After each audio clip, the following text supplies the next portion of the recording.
Monkey. Yeah.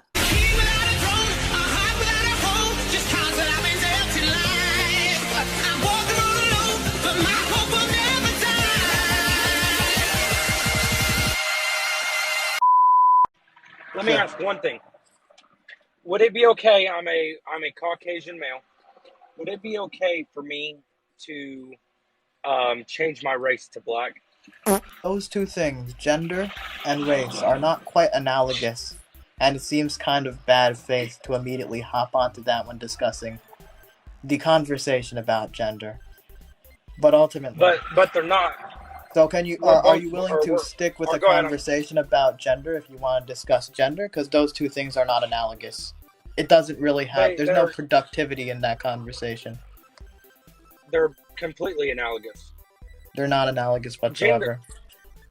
Gender is. Can you show me any studies relating to I guess transracial transitions and the effects that they have? I'm not talking about the effects. I'm asking the question: would it? Is there any like practical related issue when it comes to transracialism? Does anybody care about transracialism? Yes, many people care. I guarantee the whole black community would care if I tried to change my color and act black, because it's a heritage to most people. Most people are proud to be black. What does it mean to act black? Because that's acting like a race is very different than acting. Well, acting like a race is very different than acting like. Wait. Hold on. Acting like a race is very different than acting in the masculine and feminine traits that society puts on men and women. And that's what the gender discussion's about, is the masculine and feminine traits. If you're saying, I don't know what black traits that you want to put onto yourself as a transracial person yourself, I assume? No, the thing is it's completely analogous to each other. It's not analogous whatsoever. Okay, are you born with the gender male or female? I view gender and sex as different things. That's generally what's accepted by reputable institutions, reputable groups.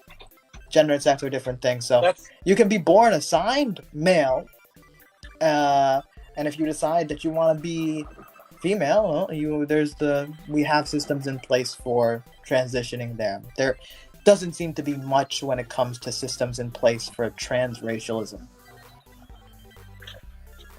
But that's the thing. What if we start implementing systems for transracialism? It still doesn't make it okay. There isn't.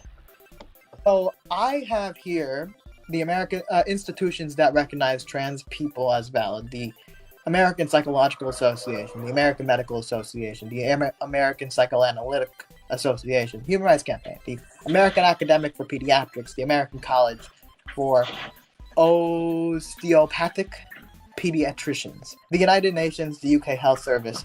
All these different institutions recognize trans people as valid, recognize transition as an effective way to improve the lives of people who are trans. I also have studies which show positive effect of transition. 93% of these studies found that gender transition improves overall well-being of transgender people. 7% show not negative results, but mixed or no results, meaning neutral. But that's a significant minority. The significant majority, 93%, show positive results. So, I want you to be able to show me how these two things are analogous. I want you to show me the systematic issues facing transracial people. I want you to show me the effects, the positive effects that transracial transition has. And I want you to show me that this is a real thing that is large scale, en masse, and relevant to any discussion about trans people. Well, obviously, my example is a hypothetical. Like, obviously, exactly. I'm not identifying as black. I'm saying they're analogous because, one, you're born with both. You're born whatever race you are, and you're born whatever gender you are. The whole gender sex ordeal is is invalid because for God knows how many years we've been using gender as to specify whether you're a male or female.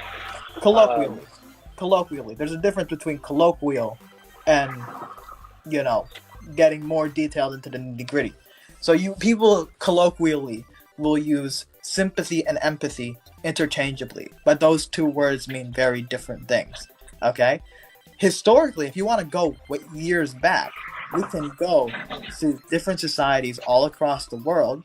Right off the top of my head, I can think of the Philippines. I can also think of South Asia that recognize genders outside of what we would see as the gender binary. There's a reason why there's a separation between sex and gender. Again, you brought up history, you brought up years. Yes, historically, in human societies, depending on the culture, depending on the time and place, the third genders and other genders outside the binary have been recognized.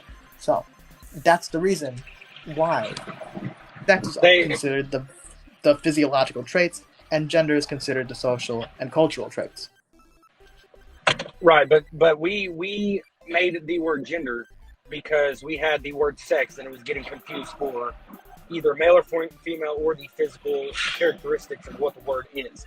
So that's what the word gender was for. I don't know when it was made, God knows how long ago, but we made gender for male or female. And now if male and female cultural society we would have made traits, or masculine and feminine. Okay, why didn't they just make another word for it then? Why didn't they make it whatever? They did make another word. There's a reason why there's the difference between sex and gender. There are two different words for two different meanings. Yes, you're right. Sex is the physical, and gender is what you are, male or female. Generally, and for simplicity's sake, people like to say male and female, for the biological terms, for the physical traits, and so on and so forth. They associate that with sex. But with gender, that's when we're talking about the gender roles, the traits, what we see as masculine, what we see as feminine. That's what we're talking about when we're talking about gender. We're not talking about the genitals or body parts and so on and so forth. No, I'm saying sex is the actual physical, having sex. So we made we came up with another word for male or female, which was gender, and then they're wanting to construe this and make it for the gender identity. No, gender is and will always mean male or female, no matter what way you construe. No. Again, you're acting like what you're saying is based on a historical basis, when it's not. As far as I'm aware, gender and sex has been used by the public colloquially in interchangeable ways, okay? But I don't necessarily know the date gender was first used, nor do I know the date when sex was first used to describe biological males or biological females, okay? But the way you're saying, gender means this, and has always meant this, and it will always mean this, is simply untrue. Like I said before, historically, there have been quote-unquote third genders. There's been things outside our gender binary.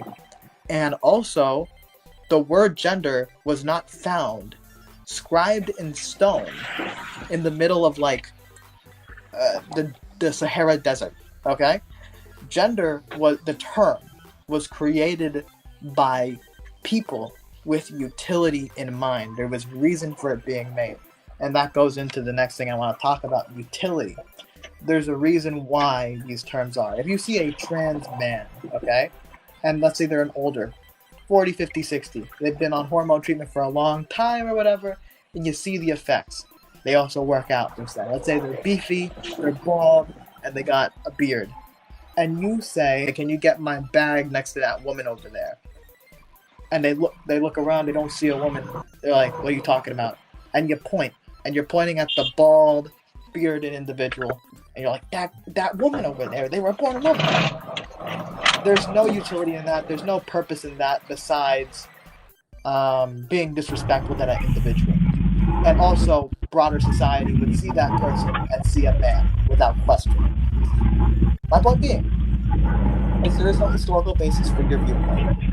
and there is no utility.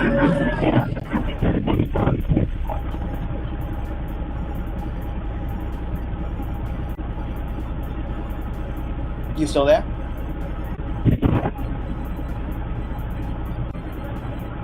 Hello, Amos? You still there? Okay, he is gone.